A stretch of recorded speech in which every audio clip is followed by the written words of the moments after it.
तमीज से बात करिए, मैं सीनियर हूँ आपका। और अब संदीप भैया छोटे नौकर लग रहे हैं। नमस्कार, आप देख रहे हैं राजस्थान तक। राजस्थान की खास पेशकश में आज हमारे साथ श्री राजपूत करणी सेना के राष्ट्रीय अध्यक्ष हैं महिपाल सिंह मकराना, जो सामाजिक नेता हैं, लेकिन राजनीति में इनकी दखल कहीं न कहीं देखने को मिलती है। पिछले 2018 के चुनाव में इनका एक नारा था, कमल का फूल हमारी भूल। दूसरा नारा था, मोदी तुझसे बैर नहीं, वसुंधरा तेरी खैर नहीं। तो 2023 के चुनाव में कौन सा नारा रहेगा? 2023 में नारा हाल फिलहाल हमने नहीं दिया है, पर जिस तरह भाजपा राजपूत समाज के युवाओं की, नेताओं की अनदेखी कर रही है, अभी तक 14 टिकट आई है। दूसरा, वो समाज जिसने कभी भाजपा को ज्वाइन नहीं किया, भाजपा को अपना नहीं मानता, उसकी डबल टिकटें। जिस समाज ने बीजेपी को स्थापित करा, बीजेपी को बनाया, वो कहीं ना कहीं इंतज़ार कर रहा है कि हमें प्रतिनिधित्व मिलेगा ज़्यादा। अब की बार हमारे पास मैसेज था कि 36 से 40 टिकटें भाजपा देने वाली है, जबकि 14 टिकट आई है, आधी से ज़्यादा टिकटें फाइनल हो चुकी है। तो फिर वो 40 टिकट होगी कैसे, मुझे ये समझ में नहीं आ रहा। और अगर इसी तरीके का रवैया रहा तो बाकायदा मैं तो सामाजिक व्यक्ति हूँ, मुझे कोई टिकट नहीं चाहिए। पर जिन लोगों को टिकट चाहिए, जो लोग कहीं ना कहीं आस लगाए बैठे हैं, जो समाज के युवा नेता हैं, उनको लगता है कि सामाजिक संस्थाएं ये बात उठाएगी तो मैं उठाऊंगा। और बाकायदा हम लोग प्रेस कॉन्फ्रेंस करेंगे। कल हमारा एक बड़ा प्रोग्राम है 29 को कायड़ विश्राम स्थली अजमेर में, जो 2-3 लाख 5 लाख लोगों का प्रोग्राम होने वाला है। वहाँ भी हम लोग डिसीजन लेंगे। 3600 कौम वहाँ आ रही है, पर कहीं ना कहीं अगवाई राजपूत कर रहा है वहाँ की भी। क्यों कर रहा है? क्योंकि हर एक कौम हमेशा राजपूत समाज को एक आशा भरी नज़र से देखती है कि राजपूत समाज कहीं ना कहीं हर कौम के लिए बात करता है, कभी जातिवादी बात नहीं करता। और जो भी जातिवादी नेता हैं, हम उनके खिलाफ बात करेंगे। उनको विधानसभा नहीं भेजने न वो पहुंच पाए, ऐसी कोई व्यवस्था हम लोग करेंगे। बाकायदा ऐसा कोई हम लोग नारा देंगे जिससे ऐसे व्यक्ति, हनुमान और रावण का मिलन बहुत अजीब मिलन है। 2 मेघवाल, 2 दलितों के लड़कों को मार दिया गया कुचल कर, वहाँ ये कुछ बोल नहीं पाए। और अगर कोई अंगुली भी काट देता क्षत्रिय समाज का व्यक्ति, पूरे देश में नंगा नाच करते दोनों के दोनों, क्योंकि उन्हीं की जाति के व्यक्ति थे। बचाया, और इस लेवल पे बचाया कि अभी तक ये मालूम नहीं चला कितनी गिरफ्तारी हुई है और कितनों को पकड़ा है। और ये कल मिलन करा है, उन लोगों ने गठबंधन करा है। तो ये गठबंधन तो हमें मालूम है, तुम्हारा अंदरूनी गठबंधन पुराना रहा है, ये हमें मालूम है। और ये गठबंधन कितना रंग लाएगा हम लोग बताएंगे कल। उन हर जाति बिरादरी को, व्यक्ति को इनके असली रंग बताएंगे कि ये लोग कौन है। ये जातिवाद का नाम का जहर घोलते हैं और इसके अलावा कुछ नहीं। राजनीतिक रोटियां सेकने के अलावा इनका कोई काम नहीं है। मैं आपके चैनल के आज तक के राजस्थान तक के माध्यम से बोलना चाह रहा हूं, ऐसे लोगों को कल हम पर्दाफाश करने वाले हैं। और राजपूत समाज का क्या स्टेप रहेगा वो भी जल्द ही आपको पता चलेगा। हम लोग एक प्रेस कॉन्फ्रेंस कर रहे हैं। हमारे खिलाफ सीबीआई की चार्जशीट भी पेश हुई है सीबीआई कोर्ट में, 24 लोगों के खिलाफ। चुनाव से एन वक्त पहले चार्जशीट पेश होना और 22 लोगों को आरोपी बनाना, ये भारतीय जनता पार्टी का कौन सा रवैया है? या क्या इनके लिए चुनाव में नुकसानदायक होगा? आप क्या कहेंगे? प्रेशर की राजनीति है। महिपाल सिंह अपना मुंह नहीं खोले इसलिए करने। महिपाल सिंह के बराबर जो भी और कोई 10-20-22 राजपूत नेता हैं, वो चुपचाप रहें और जो हो रहा है उसको होने दें। तो गलत को महिपाल सिंह ये राजपूत करणी सेना नहीं होने देगी। चाहे किसी के माइक के लाल में दम हो तो चार्जशीट पेश नहीं हमारे खिलाफ चाहिए। अभी के अभी तुम सजा सुनवा दो, गिरफ्तारियां करवा दो, ईडी की रेड करवा दो। सीबीआई तुम भेज चुके, ईडी तुम्हारे पास अब है। हम तो फक्कड़ बाबा भाई, हमारे पास तो रुपये ही नहीं है, करणी सेना चलाते हैं। हर एक व्यक्ति के पास जाने के लिए, चाहे बस में लटक के जाएं, चाहे ट्रेन में लटक के जाएं, हमारे पास लोग क्या, ईडी क्या करेगी? अब तक हो जाता ईडी वीडी भी, अगर पैसे होते तो 1,00,000% अगर ऐसी व्यवस्था इनको लगती तो। पर हमारे पास, इनको मालूम है कि इनके पास इस तरह की व्यवस्था है नहीं, इनको कहाँ फंसाएं। सीबीआई में फंसा चुके हैं। तो मैं केवल बोलना चाह रहा हूँ, इस तरीके के हथकंडे अपनाने के बजाय अपने लोगों को आप आके बात करो कि आप हमारे ही व्यक्ति हो, क्योंकि राजपूत ज़्यादातर कोर वोटर भाजपा का है। और अगर ये भाई के नाते, अपनों के नाते अगर बात करेंगे तो इसका सॉल्यूशन भी हो सकता है। हमारे लोगों को ज़्यादा अगर लीडरशिप देंगे तो इसका सॉल्यूशन वो भी है। और आपकी ये सीबीआई की जो ये चार्जशीट पेश हुई है, इसको फाड़ के फेंको और इसको बंद करो, तो तुम्हारे साथ खड़े होने में हमें भी आनंद आए। और ये नारा जो पिछली बार दिया था, कमल का फूल हमारी भूल, एमपी में आपने कोई जो पिछली बार सीटें थी वो भी काट दी। तो ये मत मानना कि एक स्टेट में 5 जगह हमें ये नारा, हम कोई स्टेट में दे भी सकते हैं, कोई स्टेट में ले भी सकते हैं। अगर हमें यहाँ पे ज़्यादा अभी भी टिकटें आई तो हम हो सकता है रुक जाएं। एमपी में जाके मैं बाकायदा प्रेस कॉन्फ्रेंस करूंगा और वहाँ जो आप लोगों ने राजपूतों की टिकटें काटी है, बाकायदा ये नारा आपकी बार वहाँ इस तरीके से उठाएंगे कि आपको समझ में नहीं आएगा। मुझे कोई बीजेपी कांग्रेस की कोई दलाली में कोई दलाल नहीं है हम लोग जो वहाँ जाके हम किसी के पक्षपू या कोई बात करें। सीधी सी बात है, जो हमारे समाज की बात करेगा हम उसकी बात करेंगे, क्योंकि हम वोटर उनके हैं। सबसे बड़ी बात तो मांगा अपनों से जाता है, इनकी समझ में नहीं आता क्या हट निर्मिता लगा के बैठे में। और जो लोग अब इनकी कहीं ना कहीं बात कर रहे हैं वो हमारी जाति से जलने वाले लोग हैं, हमारी जाति के कहीं ना कहीं खिलाफत वाले लोग हैं जो कहीं ना कहीं राजपूतों की खिलाफत की बात कर रहे हैं। हनुमान बेनीवाल की आप बात कर रहे थे इशारों में कि हनुमान बेनीवाल राणा सरकांड में नहीं गए। आप चंद्रशेखर की बात कर रहे थे, चंद्रशेखर गए थे अंतिम संस्कार के दिन, हनुमान बेनीवाल गए थे 5 दिन बाद। वो गए जरूर थे, लेकिन क्यों ना हम नागौर की बात करें, क्योंकि आप नागौर से आते हैं और मकराना से आते हैं। तो मकराना की राजनीति में महिपाल सिंह मकराना क्या करेंगे? क्या कांग्रेस के साथ जाएंगे, भाजपा के साथ जाएंगे?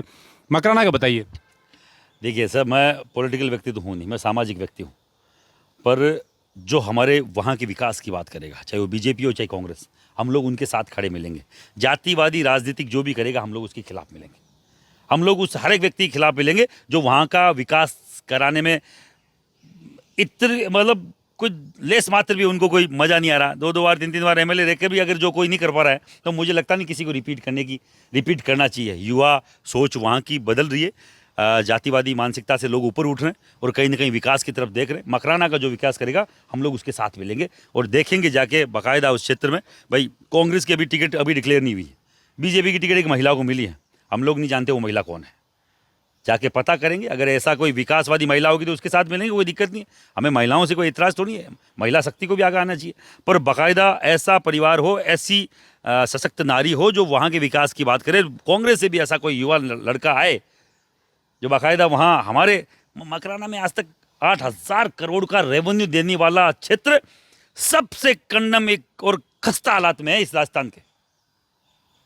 जिनको हम देते हैं वो बोल रहे हैं वहाँ पे 2 लेटरिन बाथरूम बना के कि तुम्हारे विकास हुआ कि नहीं हुआ। अरे हम तुम्हारे पूरे प्रदेश में तुम जो ये जो करवा रहे हो, कोई भी योजना ला रहे हो, ये मकराना का इसमें बहुत बड़ा हाथ है। इतना बड़ा रेवेन्यू वाला क्षेत्र मकराना जो खुद की दुर्दशा पे रो रहा है। मैं खुद वहाँ का हूँ, पूरे विश्व में मकराना का नाम है, मकराना मार्बल का नाम है, पर कहीं ना कहीं मकराना की दुर्दशा ऐसी है। सरकारी कॉलेज में 2 कमरों की कॉलेज है, नाम की कॉलेज है। सरकारी स्कूल जो हमारे टाइम की थी आज भी पानी पड़ता है, पानी के दिन बरसात के 4 फुट पानी पड़ता है। आप उसमें पढ़ाई तो बहुत दूर की बात, आप अगर अंदर घुस गए तो आपका जिंदा बच के निकल आना मुश्किल है। उसके सरकारी हॉस्पिटल की क्या हालात है पूरा मकराना जानता है। वहाँ की रोडों की क्या हालात है, वहाँ के व्यापार की, पूरे व्यापार को किशनगढ़ शिफ्ट कर दिया गया है वहीं के दलाल नेताओं के कारण से। तो ऐसा नेता है जो मकराना की बात करे, मकराना के विकास की बात करे, हम लोग उसके साथ मिलेंगे। लेकिन राजपूत समाज को तो बहुत कुछ दे दिया है। अशोक गहलोत ने जो कर्नल केसरी सिंह को आरपीएससी का मेंबर बनाया, हालांकि उसमें विवाद भी हुआ था, लेकिन राजपूतों को कहीं ना कहीं साधने का प्रयास किया गया है। कर्नल केसरी सिंह राजनीति में सक्रिय होने का प्रयास कर रहे थे, टिकट की मांग कर रहे थे, लेकिन वो तय नहीं कर पा रहे थे कि भाजपा से मांगूं या कांग्रेस से। लेकिन उनके मांगने से पहले कांग्रेस ने उनको आरपीएससी का मेंबर बना दिया, ये भी बहुत बड़ा पद है। अब राजपूत समाज क्या करेगा? देखो, किसी भी फौजी को जाति में बांटना मुझे लगता नहीं है कि कहीं बांटना चाहिए। Colonel Kesari Singh colonel rank का एक फौजी रिटायर्ड है, और वो राजपूत है या वो जाट है, चाहे वो मुसलमान है, मुझे नहीं लगता वो कोई है। वो केवल एक फौजी है जिसने अपने देश के लिए काम किया है। और फौजी को अगर आपने दिया तो फौजी ने काम किया है वहाँ क्षेत्र में, 3 साल डोर टू डोर वो कैंपेनिंग करी है। तो कहीं ना कहीं कर्नल केसरी सिंह खड़े होते तो हार कांग्रेस की थी, क्योंकि वहाँ ग्रामीण क्षेत्र में राजपूत जो कांग्रेस है उसको वोट करती है हमेशा। और ये समीकरण था, मजबूरी थी, कोई हमें दान में नहीं दिया है, मजबूरी थी। और बाद में ये बोल के उसको ख़राब भी कर दिया कि मेरी चॉइस गलत थी या मैंने गलत व्यक्ति को दे दिया, तो फिर काई का वो ऐसा। उसमें तो गुज्जर और जाट समाज नाराज हो रहा था। गुज्जर और जाट के कहाँ अड़ गया कर्नल केसरी? उनके बयानों के आधार पर उनको, जब वो बयान दे रहे हैं, उनके नेता बयान दे रहे हैं, वो कहीं नहीं आ रहा है। हर दिन ये जहर उगलते हैं हनुमान बेनीवाल जैसे नेता हो, उनके खिलाफ कहीं कुछ नहीं हो रहा है। कर्नल केसरी सिंह के तुम लामबंदों के खिलाफ में खड़े हो। हर एक उस विधानसभा, हर एक उस एमएलए को जो वहाँ जाके दिल्ली आया है उनके खिलाफ देके पर्चा, उससे 32 के 32 विधायकों के विधानसभा में जाएंगे और उनको जीतने के लिए बाकायदा एडी चोटी का जोर लगाना पड़ेगा। करणी सेना सामने खड़ी है, ऐसे कोई भी जहरीली मानसिकता के व्यक्ति के खिलाफ श्री राजपूत करणी सामने खड़ी है जो सीधा सीधा जातिवादी राजनीति करती है। कर्नल केसी सिंह अगर राजपूत है, अगर बता रहे हैं तो राजपूत करणी सेना कर्नल केसी सिंह के साथ है। देखिए, आप लोकेंद्र सिंह कालवी के शिष्य हैं, चेले कह सकते हैं अपन मारवाड़ी में। तो लोकेंद्र सिंह जी तो राजनीति में सक्सेस नहीं हुए, समाज की राजनीति करते करते चले गए। उनके पिताजी स्वर्गीय कल्याण सिंह कालवी राजनीति में सक्सेस भी हुए थे। उनका जाट राजपूत का एक मिलन भी उनका बहुत यादगार है। लोग ये मानते हैं कि जाट और राजपूत को मिलन करवा के उन्होंने राजनीति की थी। लेकिन आप लोकेंद्र सिंह के शिष्य होने के नाते आपका अगला कदम क्या रहेगा? क्या समाज की सेवा करते रहेंगे या चुनाव में कहीं आगे से टिकट मांगने की आगे भी इच्छा है? देखिए, ऐसा सामाजिक व्यक्ति को समाज के लिए, समाज हित के लिए काम करना चाहिए। अगर पॉलिटिक्स में आने की बात है तो समाज तय करता है सामाजिक व्यक्ति की पॉलिटिक्स। समाज को कहीं ना कहीं लगता है कि उनके राजनीतिक लोग कमज़ोर हैं, उनके राजनीतिक जो कहीं ना कहीं नेता कमज़ोर हैं, तो सामाजिक व्यक्तियों को आगे आना पड़ता है। कई बार संतों को चुनाव लड़ना पड़ता है, वैसे ही कई बार सामाजिक व्यक्तियों को भी आगे आना पड़ता है। अगर समाज ने मुझे आदेश किया कि अब तुझे पॉलिटिक्स में जाना है, नो डाउट बाकायदा समाज के उस आदेश की पालना करेंगे, छाती ठोक के चुनाव लड़ेंगे, वो बोलेंगे वहाँ से चुनाव लड़ेंगे। समाज जहाँ से आह्वान करेगा वहाँ से लड़ेंगे और जहाँ हमारी कमजोरी है वहाँ से लड़ेंगे। और बाकायदा इस तरीके से समाज के साथ, समाज के लिए राजनीति, अभी सामाजिक सेवा जिस तरीके से हमने 18 साल से करी है, उसी लगन से अब कभी जाएंगे तो राजनीति में भी ऐसे ही लगन से समाज के लिए करेंगे। पॉलिटिक्स अपने लोगों के लिए करी जाती है, आपस में भिड़ाने, आपस में लड़ाने के लिए नहीं। पॉलिटिक्स जहरीली मानसिकता नहीं होती। राजनीति का मतलब है आप अपने लोगों के लिए क्या कर सकते हैं, कैसे विकास कर सकते हैं। आपस में लोगों को, समुदायों को भिड़ाना पॉलिटिक्स मुझे लगता नहीं है। ऐसे किसी भी जहरीले राजनीतिज्ञ, जहरीले पॉलिटिशियन को हम लोग विधानसभा, लोकसभा नहीं जाने देंगे। ये कल हम 29 तारीख अजमेर में डिसाइड करेंगे। लेकिन ऐसा माना जाता है कि किसी भी समाज में उचित प्रतिनिधित्व या ज़्यादा प्रतिनिधित्व होने के बाद ही उस समाज को महत्व मिलता है। और राजनीति में अक्सर ये देखा जाता है, चाहे जाट समाज हो, चाहे राजपूत हो, चाहे और अन्य कोई समाज हो, जितना प्रतिनिधित्व राजनीति में होगा वो समाज उतना ही आगे बढ़ता है। तो लेकिन आप क्या मानते हैं कि नागौर की राजनीति में अभी जैसे एक टिकट दे दी गई है परबत्सर से मान सिंह जी को, दूसरी टिकट की मांग कर रहे हैं लाडनू से। ऐसा लगता है कि लाडनू से किसी राजपूत को टिकट दी जाएगी। लेकिन पिछले 2-3 दिनों से एक समीकरण बन रहा है कि वहाँ पर नानाराम जी चोयल को टिकट दी जाएगी, तो वहाँ पर भी जाट आ गया। डेगाना से अजय सिंह किल्लक टिकट मांग रहे हैं, पूर्व मंत्री भी रहे, लेकिन वहाँ से ऐसा लोग मान रहे हैं कि लोकेंद्र सिंह जी के पुत्र है भवानी सिंह जी, उनको टिकट देनी चाहिए। तो आप क्या मानते हैं कि क्या 1 या 2 टिकट बहुत है नागौर में? मकराना में 69 में पहली बार विधानसभा चुनाव हुए थे, विजय सिंह जी चौहान मकराना ठाकुर साहब जीते थे। अगर कोई मानता है जातिगत समीकरण क्या है, तो मकराना विधानसभा राजपूत विधानसभा थी। कहीं ना कहीं कन्वर्ट करके जाटों के वहाँ 38,000 वोट है, राजपूतों की 37,500 है। 500 वोट ऊपर नीचे है, बताया जाता है 60,000। ये मैनिपुलेशन है, केवल भटकाव का रास्ता है। लाडनू राजपूत सीट है, जो हमेशा लाडनू ठाकुर साहब जीतते हैं, अभी स्वर्गवास हो गया उनका, उनके बेटे को मिलना चाहिए। परबत्सर राजपूत सीट है, 2 राजपूतों को भी चुनाव मतलब लड़े हैं। बीजेपी कांग्रेस ने भी राजपूतों को दिया है, तो कहीं ना कहीं राजपूत सीट है। मैं 1 to 1 आपको बता दूंगा, डेगाना में राजपूत जीते हैं। हमेशा वो खड़े होते थे, बछवारी, दिलीप सिंह जी बछवारी क्या नाम उनका। और ये 4-5 विधानसभाओं में राजपूत जीतते आए हैं। पर अब कहीं ना कहीं जातिवादी राजनीति इतनी हावी हो गई है कि जहाँ जहाँ राजपूत है उनको काटा जा रहा है, वहाँ उनको रिप्लेस। लाडनू डीडवाना राजपूत सीट है, अगर कायम खानी और राजपूत साथ मिल के आए तो कोई माइका लाल नहीं हरा सकता। डीडवाना में भी चांस बन जाए कि श्याम प्रताप जी को टिकट दी जाएगी। लेकिन यूनुस खान की दावेदारी को लेकर क्या कहेंगे? क्योंकि यूनुस खान 2 बार चुनाव जीत चुके हैं, 2 चुनाव हार चुके हैं। आज उनकी टिकट को लेकर जो संशय बना हुआ है, ऐसा क्यों? क्योंकि क्या यूनुस खान भारतीय जनता पार्टी के लिए कर्मठ कार्यकर्ता नहीं रहे? क्या यूनुस खान की कमी में ऐसी कौन सी कमी महसूस होती है आपको कि उन्हें टिकट नहीं मिल रही, उन्हें संघर्ष करना पड़ रहा है? देखिए, ऐसा है, वो तो पार्टी लाइन तय करेगी। मेरे बोलने से यूनुस खान को टिकट मिलना नहीं है। यूनुस खान को भी मिले तो राजपूत समाज यूनुस खान के साथ रहे हमेशा, आपको मालूम है। यूनुस खान 2 बार जीते हैं तो दोनों बार राजपूत समाज कंधे से कंधा मिला के यूनुस खान के साथ खड़ा मिला है। क्योंकि हम लोगों ने बोला ना, हम कोर वोटर हैं बीजेपी के, और बाकायदा टिकट किसी को भी मिली है, राजपूत समाज साथ खड़ा है। यूनुस खान का दिल जानता है, राजपूत समाज ने उनको कभी नहीं छोड़ा। जबकि निर्दलीय चुनाव लड़े उनके सामने श्याम प्रताप सिंह जी, उनको 17-18 हज़ार ही अगर वोट मिल रहे हैं, तो वहाँ तो 40,000 राजपूत हैं, तो 20,000 वोट तो यूनुस खान को भी मिले होंगे। बराबर का राजपूत होने के बावजूद बराबर के वोट अगर यूनुस खान को पड़ता है, तो हम लोग तो बीजेपी के वहाँ साथ रहे हमेशा।